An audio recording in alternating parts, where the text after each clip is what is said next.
Hola, bienvenidos. En este video vamos a ver un teorema que garantiza cuando una uniforma es exacta. Entonces, el teorema es este que está aquí. Entonces, las hipótesis importantes que tenemos son un subconjunto abierto y convexo de Rn, ¿no? Entonces, esta es una parte importante. La uniforma que vamos a estar considerando tiene que ser clase C1. Entonces, otra hipótesis importante. Y además, no es cualquier uniforma, ¿no? Tiene que satisfacer estas condiciones que están aquí. Para cualesquiera índices I y J que yo agarre, las derivadas parciales de las AJ tienen que satisfacer estas condiciones. Si se fijan, es como intercambiar estos índices que están acá. Y debe ser para cualesquiera IJ, para cualesquiera funciones coordenadas que yo agarre. Entonces, bajo esas circunstancias va a poder existir una función escalar, de tal forma que la derivada exterior de la phi del omega. Que, en otras palabras, si yo uso campos vectoriales, el gradiente de la phi me da el campo f, donde f pues, es el campo que se obtiene poniendo las coordenadas como las coordenadas de la uniforme. Entonces esto aquí ya me está diciendo que la uniforme es exacta. Entonces este es el que vamos a ver la demostración. Y no más hay que destacar, estas son las hipótesis importantes, ¿no? Para ver la demostración de este vamos a usar un lema, este que está aquí. No vamos a ver ahorita la demostración, este está en la página, voy a dejar el link abajo en la descripción. Entonces en este tenemos funciones, clase C1, que están, el dominio es muy específico, ¿no? Es de esta forma. Donde U es un conjunto abierto y este es simplemente un intervalo, der. Entonces aquí en los puntos los vamos a anotar como X mayúscula, T. La X pertenece al U, el T pertenece al intervalo. Por lo tanto, el X lo tengo que reescribir, de hecho, tiene coordenadas, ¿no? Tiene coordenadas X1 hasta Xn. Entonces, si tenemos una función de la forma, una función escalar, ¿no? De tal forma que un punto X en U lo manda a un real que debe estar dado así. Donde AB es un subconjunto cerrado, fijo, de este intervalo. Entonces, fíjense, esta es una función escalar. Porque lo que hago es esta phi que está aquí, fijo esta y nomás se mueve con respecto a t. Entonces eso ya es una función de variable real a variable real, que es continua porque estamos viendo que se hace 1, la cual puedo integrar. Entonces este ya realmente es un número real, ¿no? Entonces asigna esta función phi, asigna vectores a números reales. Entonces resulta que es diferenciable, las derivadas parciales existen y se puede meter. Se puede meter, lo importante es que se puede meter las derivadas parciales dentro de la integral.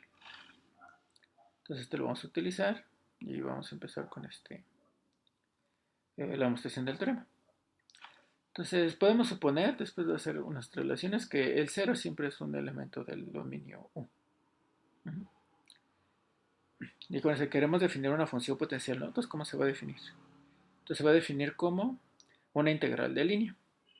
Entonces para este punto X que está en el dominio U, va a ser una integral de línea de la uniforme original que yo agarré al principio respecto a una trayectoria muy especial. ¿Cuál es esa trayectoria? Bueno, tengo el punto X en el dominio, en el U, el 0 que estoy suponiendo que está en U, y trazo la recta simplemente que empiece en 0 y termine en X. Esa es la que se va a llamar alfa.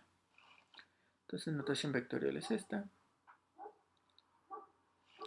Y aquí ahora viene otra parte importante de las hipótesis. El U, nosotros sabemos que es convexo.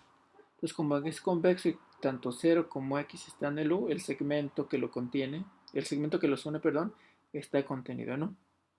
Entonces eso quiere decir que toda esta trayectoria alfa está dentro del dominio de la U y por lo tanto puedo calcular esta trayectoria, esta integral de línea. Está bien definida porque esta trayectoria cae en el dominio de ¿no? Si se saliera, pues así ya no estaría bien definido, pero no sale porque estamos suponiendo que U es conexo. Y también ahí se ve que no importa tanto este punto, ¿no? El chiste es que sea nada más un punto ahí que esté dentro del dominio, pero para facilitar las cuentas, pues suponemos que es 0. Bien, entonces, ¿cómo se vería esta integral de línea? Bueno, esta trayectoria la podemos parametrizar así. T veces X, donde X es el vector que estamos definiendo el valor de phi. La t es un parámetro 0, 1. Entonces tenemos que evaluar cada una de las funciones coordenadas en esta trayectoria, ¿no? Entonces sería 1 tx multiplicado por, aquí sería la de la coordenada, la primera coordenada de la derivada, ¿no? Pero si este es alfa, este es alfa la trayectoria, esta sería la primera coordenada y su derivada con respecto a t simplemente es x1. Entonces toda esta función simplemente multiplico por x1. Luego sumo, luego otra vez la enésima función coordenada evaluada en la curva, multiplicada por la coordenada n de la derivada, pero la coordenada n de la derivada es xn, porque cuando derivo la coordenada n con respecto de t, simplemente queda xn. Entonces aquí queda xn. Entonces esta va a ser mi función potencial, ¿no? Esta integral se ve rara porque está dada en términos de una integral, pero está bien definida, ¿no? Para cada punto x hago esta función, está integrando, integro y eso me da el valor de phi en esa x, ¿no? Un poco complicado, pero se puede calcular. Entonces vamos a denotar esta función, así, ¿no? Esta es la de acá arriba, el integrando. Entonces sería la suma desde i con 1 hasta n de las funciones coordenadas de la una forma evaluadas en la curva, que es t veces x, pues multiplicado por x, ¿no? Y se observan, entonces, la función potencial que estamos proponiendo, esta que está aquí, viene siendo de la forma la integral de 0 a 1 de esta función, donde x está fija, integro con respecto a t, de t. Y esta es clase C1, y x se mueve en un abierto. Entonces, esta que está aquí va a satisfacer todas las hipótesis del lema, ¿no? Entonces, buen candidato porque al menos vamos a poderle sacar las derivadas parciales. Entonces, ahora todo lo que resta de la prueba es ver que esta realmente es una función potencial. De hecho, que la derivada exterior de esta es la omega. Ya no vamos a que hacer esta cuenta para que nos dé este resultado. Pero para hacer esa cuenta vamos a necesitar hacer unas cuentas preliminares. Aquí está. En algún momento vamos a tener que sacar las derivadas parciales de esta función. Que es cuando metamos la derivada parcial dentro de la integral. Entonces vamos a hacer esta cuenta. Vamos a sacar la derivada parcial con respecto a xj de esta función. Que esta función era esta, ¿no? Esta suma. Entonces aquí la j va a estar fija. Fijamos una variable xj y vamos a sacar la derivada parcial con respecto a esa variable, ¿no? Que sería la derivada parcial de esta. Entonces, la derivada parcial es lineal, entonces esto sería la suma de 1 hasta n de las derivadas parciales de cada entrada, ¿no? Digo, perdón, de cada sumando. Así.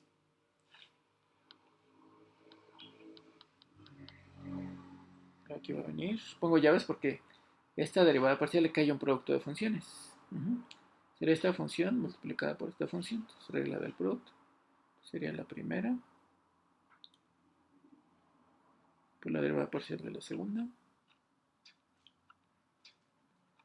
O la segunda por la derivada parcial de la primera. Bueno, esto ya no me cabe aquí, lo voy a poner acá abajo.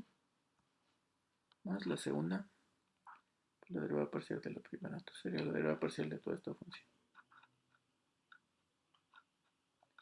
Por la primera. Entonces esto se va a simplificar. ¿Por qué? Vamos a observar estas partes. Si se fijan, aquí estoy sacando derivadas parciales de este monomio que está aquí. Esto es muy fácil. Entonces, estoy sacando la derivada parcial de xj de este monomio, pero el monomio nomás tiene la coordenada i. Entonces, si la coordenada i no es igual a esta j, es 0, porque pues, aquí no aparece la variable xj. Entonces, todas estas van a desaparecer, excepto cuando la i es igual a la j. Entonces, de toda esta suma, nomás va a aparecer cuando la i es igual a la j. Entonces, eso me dice que tengo el AJ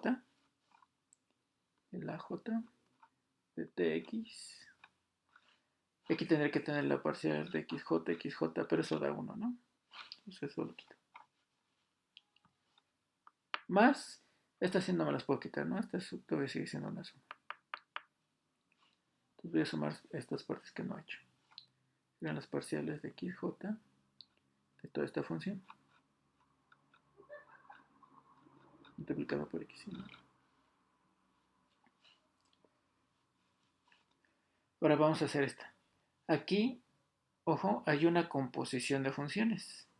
Es la composición de ir de x a tx y luego de ir de tx a y de tx, ¿no? Pues realmente hay dos, estamos combinando dos funciones, tx y luego de aquí a la y tx. Entonces a la hora de aplicar esta derivada parcial, pues es la derivada de una composición. Entonces tengo que usar regla de la cadena. Entonces, ¿cómo quedaría? Voy a quitar esta parte. Entonces, cuando hago la derivada parcial sería la derivada parcial de esta que está afuera, valuada en el punto. Esto quedaría la derivada parcial de ahí j, valuada en este punto, por la derivada de que viene de esta parte, ¿no? De la derivada parcial respecto a xj. Pero este que está aquí, que me va a quedar, con esta parte nada más es tx1 hasta txn. Entonces cuando derivo con respecto a xj, cuando haga la derivada de nos va a quedar la correspondiente a la entrada xj, pero cuando derivo esa, tengo que derivar esta, y la derivada con respecto a xj pues es simplemente t, entonces viene nada más una t multiplicando aquí. Entonces viene esta función multiplicada por una t, y aquí afuera venía ya un xy, ¿no? Que venía arrastrando desde antes.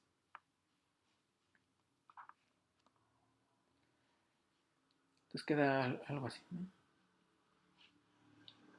T, xy.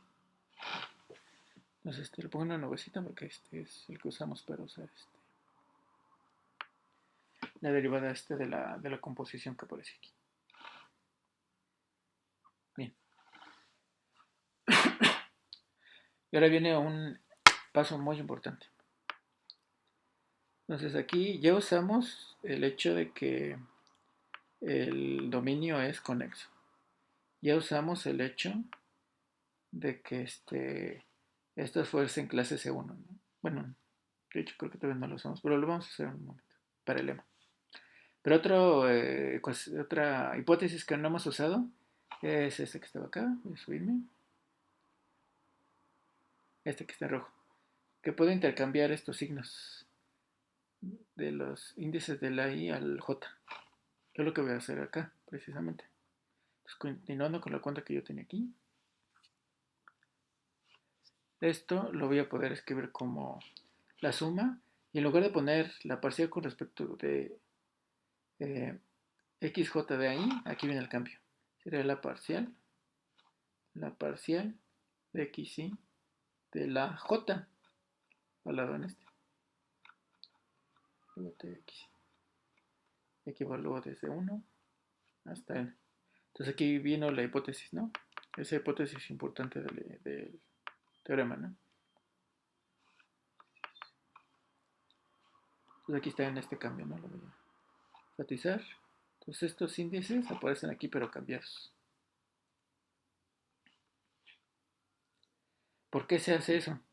Porque si se fijan, a la hora de hacer este cambio, ¿qué es lo que me queda? Esto, cuando a uno se le queda viendo fijamente, bueno, más esta parte que está aquí, este es un gradiente, porque ahora este j está fijo, y estoy sacando las derivadas parciales de esta función y las estoy sumando. Entonces, cuando saco las derivadas parciales, eso va a ser pues un gradiente. Y cuando lo multiplico por este es un x, ¿sí? Que no se ve, pero aquí está de ahí, que venía arrastrando de acá. Sería hacer como un producto punto de del vector que tiene las derivadas parciales por el vector pues, x. Pues, sale ahí sobrando, pero lo podemos factorizar aquí enfrente. Entonces, ¿qué pasa con toda esta cuenta que hicimos? Con toda esta cuenta que hicimos, tenemos que la derivada parcial con respecto de xj de esta función se puede escribir de la siguiente forma. Es la coordenada j volada en tx más t veces este gradiente volado en xt, producto punto, esto es producto punto, el x. Si checan, cuando hago producto punto me queda precisamente la suma de esta coordenada por esta coordenada. Entonces esto es bonito porque esto se vuelve ya mucho más sencillo, una expresión que va a ser más sencillo de manejar. Este que está aquí. Ahí todavía se puede simplificar un poquito más. Fíjense. Vamos a definir una función g que depende del parámetro t, que sea esta parte que está aquí. El aj volado en tx, ¿no? ¿Qué pasa cuando derivamos esta? Si derivamos esta función g, que está aquí, otra vez usando la regla de la cadena, ¿qué me va a quedar? Pues esto va a ser el gradiente de aj de tx multiplicado por la derivada de lo de adentro, por la derivada de lo de adentro con respecto a t simplemente x. X es producto punto, ¿no? Entonces todavía queda un poquito más sencillo porque resulta que es la derivada de este que está acá. Entonces es una observación muy importante. Entonces al final concluimos que la derivada parcial con respecto de xj de esta función simplemente es esta nueva g que definimos más t veces g' de t, ¿no? Por eso este t lo veníamos arrastrando desde acá, que venía desde acá. Lo pasamos enfrente. Bien, entonces esta es una cuenta importante. Ahora sí vamos a seguir con el candidato de la función potencial, ¿no? Que era este phi. Bien, entonces yo quiero sacar las derivadas parciales de este x, las derivadas parciales de este phi y quiero que me den esto tiene que dar el aj, ¿no? Para que esta sea función potencial. Entonces ahora aquí vamos a aplicar el lema, ¿no? Este paso de aquí a acá, ese es el lema. Todo lo que vamos a estar de lemas para meter aquí la parcial. Y es donde usamos que esta función sea clase C1, ¿no? Que viene de que estos sean clase C1. Entonces aquí no hay problema, se satisfacen todas las hipótesis del lema. Ahora, todo esto trabajamos un chorro para expresarlo de la forma g de t más t veces g' de t, ¿no? Ahorita se va a pagar frutos toda esa cuenta que hicimos. Entonces esta la puedo simplificar a este que está aquí. Aquí su linealidad, ¿no? Sería la integral de g de t más la integral de 0 a 1 de g de t, g' de t, ¿no? Ahora, esta que está aquí se ve como muy sospechosa para usar integración por partes. Porque aquí ya tengo este sería como el de b, ¿no? Este sería el de b. Esta parte que está aquí sería pues la u. Si este es el de b, la b tendría que ser g de t, ¿no? Entonces si pongo una vaca vestida de uniforme, me va a quedar la integral de 0 a 1. Bueno, aquí evalúo de 0 a 1 u por b, pero u es t. Sería t. La b es g de t. Sería g, t de g, evaluado de 0 a 1. Bueno, la integral de 0 a 1 de la b, que es g, y de u pues es de t. Fíjense, integración por parte nos va a salvar. ¿Por qué? Entonces esta integral que está aquí, usando integración por partes, es esta integral que está acá. Y si notan, esta misma integral aparece y aquí y acá, pero con el signo contrario. Entonces se va a cancelar. Entonces, ¿qué pasa? Que esta derivada parcial con respecto de xj de este campo, después de toda esta cuenta que hicimos y después de esta integración por partes, es simplemente t g de t evaluado de 0 a 1. Cuando evalúen en 1, pues se vuelve 1 por g de 1, ¿no? Que es esto. Y cuando evalúen en 0, t lo mata, entonces no aparece. Entonces simplemente es g de 1. Pero ¿quién era g de t? Aquí lo puse. G de t era aj multiplicado por tx. Digo, aj evaluado en t por x. Cuando t es igual a 1, pues queda que este es precisamente aj de x. Entonces, ¿qué concluimos? Que la parcial con respecto a xj de esta función que está aquí, que definimos, es el aj evaluado en x. Entonces, esto era lo que queríamos, ¿no? Queríamos que la función potencial diera las coordenadas, las derivadas parciales de la función potencial dieran las coordenadas. Que eso se puede escribir así, ¿no? El gradiente de esta phi pues es este campo vectorial que en términos de una forma pues quiere decir simplemente que la derivada exterior es la omega. Entonces, aquí ya acaba el ejercicio, ¿no? Digo, perdón, la demostración del teorema. Y encontramos esta función que nos va a dar esta que está aquí. Una nota ya para terminar. El teorema nos da de hecho como un método para encontrar la función potencial, ¿no? Siempre y cuando se satisfagan todas las hipótesis. ¿Qué es lo que haría? En principio agarro un punto P0 que esté en el dominio, ¿no? En el que sea convexo. Agarramos 0 nada más para facilitar las cuentas, pero podría ser cualquier otro. ¿Cómo se calcularía la función potencial en un X? Pues sería la integral de 0 a 1 de... voy a poner aquí el A1 evaluado en quién sería. Sería mi parametrización, ¿no? La parametrización, ahora cambiará un poquito, ¿no? Si es en general, absolutamente en general, pues sería t veces x menos p0 más p0, ¿no? Esta parametrización es en t igual a 0 empieza en p, en t igual a 1 acaba en x. Entonces sería evaluado en estos puntos.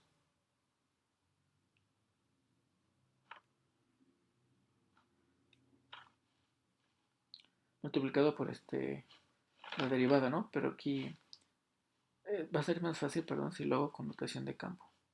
Entonces aquí va a estar mi campo, lo evalúo en la parametrización. Producto punto, aquí tengo que ser el vector derivada, pero el vector derivada es simplemente x menos x0. Entonces va a ser producto punto este vector, pp. Entonces esta formulita que está aquí, si se satisfacen todas las hipótesis, como les digo, da una función potencial de este campo que está aquí, de este. Bien, ahí termina el video.